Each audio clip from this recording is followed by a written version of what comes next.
আড্ডাবাজি চ্যানেলের পক্ষ থেকে আমি শামীম আক্তার খান আপনাদের সকলকে স্বাগত জানাই। আপনারা জানেন আমরা শিক্ষা, সাহিত্য, সমাজ, সংস্কৃতি, রাজনীতি ও মোটিভেশনাল ভিডিওগুলি আড্ডার ছলে আপনাদের সামনে উপস্থাপন করি। আমাদের এই ভিডিওগুলি যদি ভালো লাগে আপনারা লাইক, কমেন্ট করবেন এবং চ্যানেলটি সাবস্ক্রাইব করতে ভুলবেন না। এভাবেই আমাদের পাশে থাকবেন। আমাদের আজকের আলোচনার বিষয় ডক্টর শিবরঞ্জনী সন্তোষ ও ওআরএস বিতর্ক। This is 4.2 grams sachet of oral rehydration salts.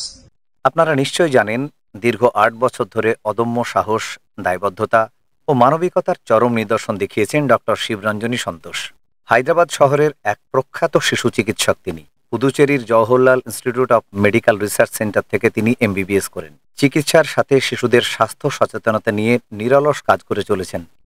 নিজের সন্তানের চিকিৎসার মাধ্যমে তিনি জানতে পারেন বাজারে ব্যবহৃত চিনিযুক্ত পানীয় তৈরি করে সরকারি অনুমোদন নিয়ে বিক্রি হওয়া ওআরএস আসলে ওআরএস নয়। এই নিয়েই তার লড়াই শুরু। ডক্টর সন্তোষ জানেন ওআরএস হলো একটি আশ্চর্য জীবনদায়ী ঔষধ যার চাহিদা দেশে অনেক। তিনি দেখলেন এই ওআরএস উচ্চ রক্তচাপ বা হাই ব্লাড প্রেশার বৃদ্ধি করছে, যা শিশুদের উপকারের বদলে ডিহাইড্রেশন বৃদ্ধি করে ক্ষতি করছে। কোটি কোটি শিশুর জীবন নিয়ে এই খেলার বা মিথ্যাচারের বিরুদ্ধে গত ৮ বছর ধরে প্রাণপাত লড়াই করলেন। কর্তৃপক্ষকে জানিয়ে কোনো ফল না পেয়ে একা লড়াই করে পিআইএল দায়ী করলেন। মামলা করলেন কর্পোরেশনের বিরুদ্ধে। ব্যর্থ হয়েছেন, হতাশ হয়েছেন, তবুও দমে যাননি। তিনি নির্ভীক, সৎ, তাই জানতেন সমস্যা আসবেই। সমস্যা এসেছে বারবার, তবুও কোটি কোটি শিশুদের প্রাণের রক্ষায় এই লড়াইয়ে মুখ বুজে সব সহ্য করলেন। তার উদ্দেশ্য ছিল শিশুদের স্বাস্থ্যের সুরক্ষা করা। তাই স্বাস্থ্যকর পানীয়ের বিকল্প হিসেবে বাজারজাত ভুল লেবেলযুক্ত খাবারের বিরুদ্ধে সোচ্চার হলেন তিনি। হু তথা বিশ্ব স্বাস্থ্য সংস্থার নিয়মের বিরুদ্ধে তৈরি এই পানীয়ের বাতিলের মামলা করলেন।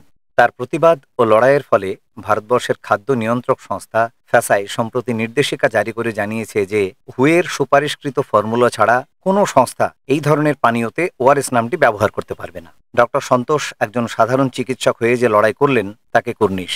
তিনি একজন ফার্স্ট এড প্রশিক্ষিকা ছিলেন। তিনি দেখালেন যে একজন মানুষের ইচ্ছে থাকলে অস্ত্রের দরকার পড়ে না। সাহসে ভর করে সৎ থেকেও বড় পরিবর্তন ঘটানো যায়। তার এই লড়াই কোটি কোটি মানুষের কাছে অনুপ্রেরণা। ডক্টর শিবরঞ্জনী সন্তোষ তার নিঃস্বার্থ কাজের জন্য 2017 সালে Times of India rising star award পান। তিনি নবজাতক ও শিশু স্বাস্থ্যের বিষয়ে অসংখ্য আর্টিকেল লিখেছেন, বিভিন্ন টিভি চ্যানেলের আলোচনায় অংশ নিয়েছেন। তার বই বেবি অ্যান্ড চাইল্ড কেয়ার শিশু সুরক্ষায় একটি মূল্যবান গ্রন্থ। দীর্ঘ 8 বছর লড়াইয়ের পরে যে রায় এলো তার প্রেক্ষিতে তিনি বলেছেন, এই লড়াই কঠিন ছিল, আমি হাল ছাড়িনি। এই ওআরএস ব্যবহারে শতকরা 13 জন শিশু ডায়রিয়া আক্রান্ত হয়ে মারা যায়। অসংখ্য মানুষের মৃত্যু হয় এই প্রতারণায়। এই রায়ের ফলে অসাধু ব্যবসায়ীদের প্রচেষ্টা ব্যর্থ হলো। শিশু সুরক্ষার জন্য এই রায়ে আমি খুশি।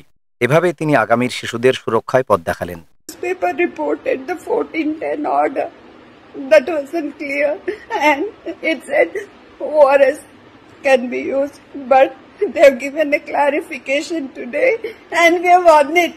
They can not only not use ORS, they cannot sell it from today, right now from today. No misleading label with ORS can be sold. We have won the battle. সকলে ভালো থাকুন। চ্যানেলটির পাশে দাঁড়িয়ে আমাদেরকে নিশ্চয়ই উৎসাহিত করবেন।